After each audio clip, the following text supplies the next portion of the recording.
Hi, my name is Alice Olivas. I'm a trainer with SigmaCon Canada. I'm doing the Margaret Debs medical pedicure today. So the difference with the Margaret Debs pedicure is the pedicure is done dry. The theory is with the medical pedicure that you don't want to wet the feet first because you don't want to hide what you're trying to treat. By getting the feet wet, you can't see what you need to work on. Margaret Debs is a podiatrist in London, England, in the Marylebone area, and her nickname is the Queen of Feet. She started her practice and was doing above and beyond and quickly developed a cult following of clients and couldn't figure out why other podiatrists and chiropodists weren't doing the same. She originally started working with raw ingredients and quickly realized that there was a really great part of the market that was missing in the treatment products.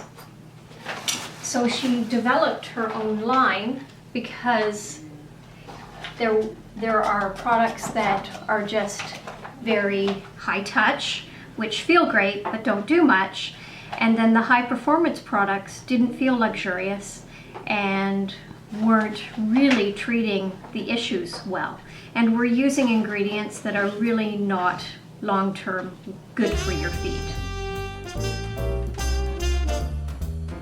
So the base of Margaret's products are Emu Oil.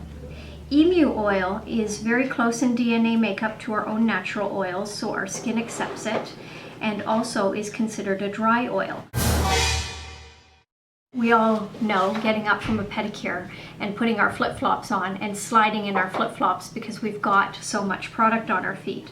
That doesn't happen with this pedicure because with this pedicure, the dry oil is absorbed into the feet and literally is transforming.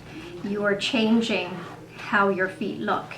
The analogy that Margaret gives that I love is all the beauty products in the world won't change your face if your feet hurt, because we all have seen that lady walking down the street in fabulous shoes and you can tell they're hurting her feet and her face is tensing every time she takes a step.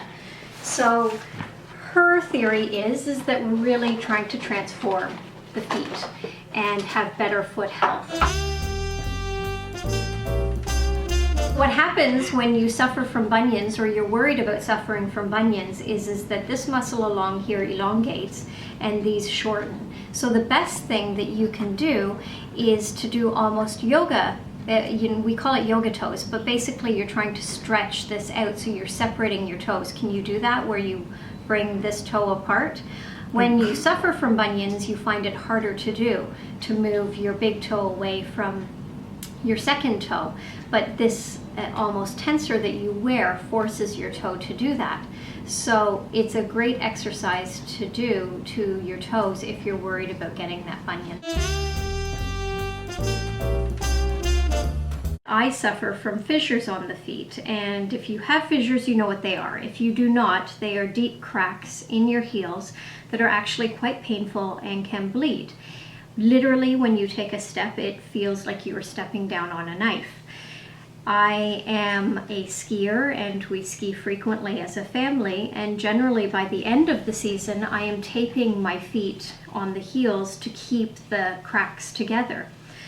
This year is the first year I've been using Margaret Debs and I haven't had one fissure at all, so it really does truly transform the feet.